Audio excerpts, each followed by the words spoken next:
Hello guys, welcome to my channel. Jangan lupa subscribe ya.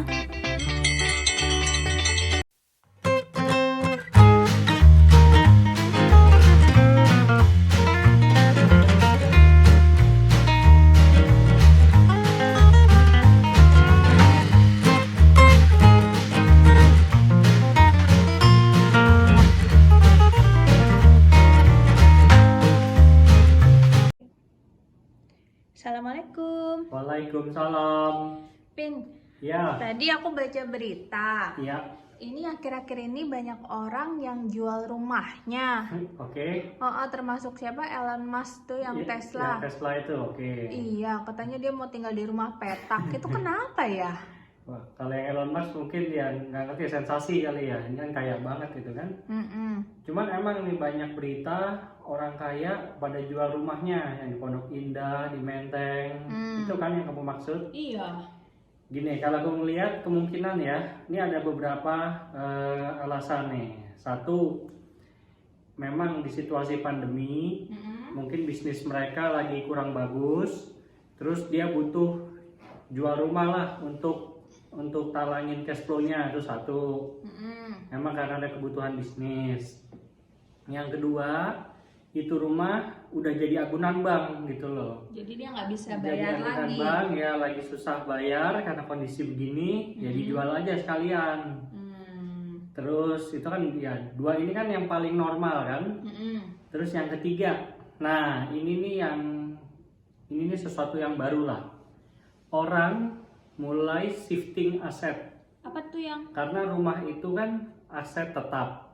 Ya. Ingat nggak yang waktu kita bikin aset tetap dan aset lancar itu di keuangan rumah tangga? Rumah tuh aset tetap. Ciri-cirinya adalah susah untuk ditukarkan dengan uang, dilikuidkan. Kalau Iya mau kan? jual perlu waktu ya. Mau jual, mau jadi liquid perlu waktu.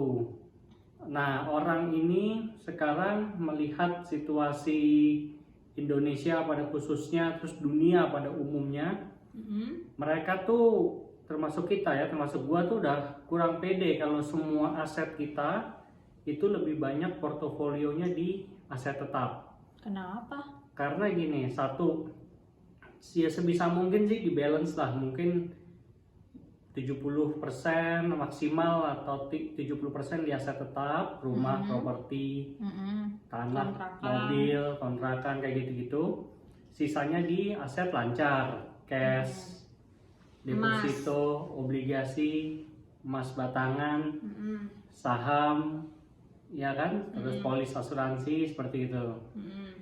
Kenapa begini? Karena satu yang gue lihat ya, ketidakpastian itu tuh semakin tinggi. Mau tau nggak ketidakpastian contohnya apa? Karena adanya pandemi ini. Pandemi, siapa sih yang nyangka tahun 2020 ada COVID? Yakin nggak kedepannya nggak ada yang kayak begini-begini lagi nih? Belum tentu. Bisa ada pandemi baru, bisa ada perang dunia, bisa ada macam-macam lah, bencana alam itu juga, ya kan? Ketidakpastian tinggi. Nah, soal bencana, faktor alam ini kan sudah semakin sulit diprediksi. Iya, betul. Iya kan? Ini bulan Juli tapi masih sering hujan. Iya. Kedepannya nggak ada yang tahu. Ketidakpastian dalam hal ya, kehidupan di dunia lah, maksudnya yang seperti pandemi dan lain semakin sulit diprediksi. Alam juga semakin sulit diprediksi. Ketiga juga pengusaha, orang yang berduit tuh harapannya terhadap Indonesia tuh udah kurang tinggi lah. Maksudnya? Gini, businessman pasti hope for the best, prepare for the worst. Ya kalau tadinya kan Indonesia itu dianggap negara yang stabil, yang hukumnya benar, yang pertumbuhan ekonominya akan terus bagus, yang pro ke rakyatnya seperti itu. Nah ini di kalangan pengusaha nih, Indonesia, mereka tuh udah kurang yakin lah, kurang pede dengan bagaimana Indonesia ke depannya. Kenapa begitu? Ya karena pemerintahnya, hutang pemerintahnya, ya korupsi yang semakin parah, hukumnya gitu loh. Jadi kurang gini, percaya ya. karena kurang yakin dan mereka tuh tidak mau menyimpan aset yang dalam bentuk aset tetap terlalu banyak. Pengen dilikuidkan sebanyak mungkin. Apalagi kalau yang udah tua. Mengapa aset liquid saat ini perlu? Satu, ini kan aset yang mudah dibawa-bawa. Kita kan bawa handphone, itu uang, ya rekening, deposito, itu saham, itu obligasi, itu kan ada di situ semua kan. Gampang kan kita bawa-bawa, itu kan pindah-pindahin. Satu, itu mudah dibawa-bawa. Termasuk emas batangan kan juga gampang, bawa ransel aja beres gitu kan. Bisa dijual dimanapun kan. Bisa dijual dimanapun, di luar negeri pun kan emas ya harganya segitu-segitu aja. Ada harga internasional. Satu, mudah dibawa-bawa. Dua, mudah dipindahkan. Mudah dipindahkan nih, misalnya kan mau ditransfer itu kan mudah. Misalnya nih ada sesuatu kejadian, terus kita mau kabur ke luar negeri gitulah, di Indonesia chaos atau apa, kita mau ke luar negeri, entah ke Australia, apa ke Eropa, apa ke Singapura gitu. Nah kalau kita saat pergi ke luar negeri, kan kalau aset kita dibentuk aset lancar kan enak, gampang mindahinnya. Di sana pun juga bisa narik ATM. Iya betul. Coba kalau asetnya semua rumah yang kita bawa cuman sedikit, rumahnya nggak bisa dibawa ya? Rumahnya kan nggak bisa dibawa. Kan kayak film up itu dibawa pakai balon. Mau jual pun setengah mati, susah kan. Siapa yang mau beli lagi Nah, pandemi begini? iya itu dia, gampang ditransfer, gampang dibawa, gampang ditransfer, masuk ke luar negeri. Ini salah satu keuntungan. Dan sekarang ini lagi pada tren, orang lagi pada mau punya golden visa loh di luar negeri. Itu biar apa? Kayak misalnya kalau kita punya duit beli properti ini 500.000 euro atau berapa 9M di Portugal, kita bisa punya visa kapan, anytime mau ke sana bisa. Australia juga punya program seperti itu. Jadinya orang-orang kaya kan ya di Indonesia cuma buat cari duit doang gitu letaknya. Gitu loh. Kita aja kepikiran mau ini kan. Mau yuk. Mau pindah warga negara atau mau tinggal di luar negeri. Amin. Nah itu. Terus ketiga nih, uang cash lebih gampang dan lebih tidak ribet untuk diwariskan. Kalau misalnya kan rata-rata yang itu orang udah tua-tua kan, yang punya rumah banyak sekarang kan. Tingkat kematian lagi tinggi-tingginya Iya, mungkin orang lagi inget mati semua sekarang.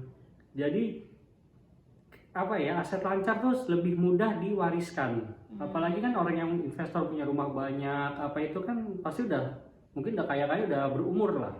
Rata-rata udah berumur.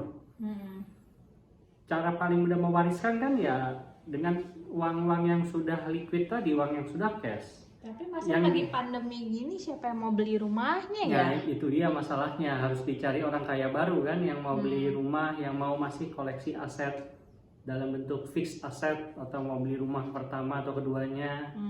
Gini, ada masa-masa tertentu, misalnya kita masih muda nih, umur 20-30an, kita beli rumah nggak apa-apa. Karena itu kan paling kuat untuk menahan inflasi. Harga rumah naik kan mengikuti inflasi kan. Cuman sampai kita di umur tertentu, misalnya 45, tuh mulailah dijual-jualin satu-satu gitu. Mulai dijual-jualin biar liquidnya lebih banyak untuk persiapan pensiun masa tua. Itu salah satu strategi untuk mengatur keuangan lah. Jadi rumah yang mau kita jual yang mana? Ya nanti lah satu-satu biar apa, aset lancarnya lebih banyak ya, biar cepat pindah ke luar negeri ya. Persentasenya iya. Oke deh. Jadi yaudah. ya pokoknya satu, kesimpulannya, seimbangkan posisi aset lancar dan fixed aset. berapa persen nih? Nah ini nih tergantung nih. Kalau gue pribadi sekarang kan kita masih 80-20. Dalam 5 tahun ke depan umur 40-an tuh harus udah 70-30. Umur 45-an tuh harus udah 50-50. Semakin tua pokoknya aset lancar yang semakin banyak. Semoga panjang umur fixed ya. asetnya yang semakin sedikit gitu loh. Ya gitu ya. Oke.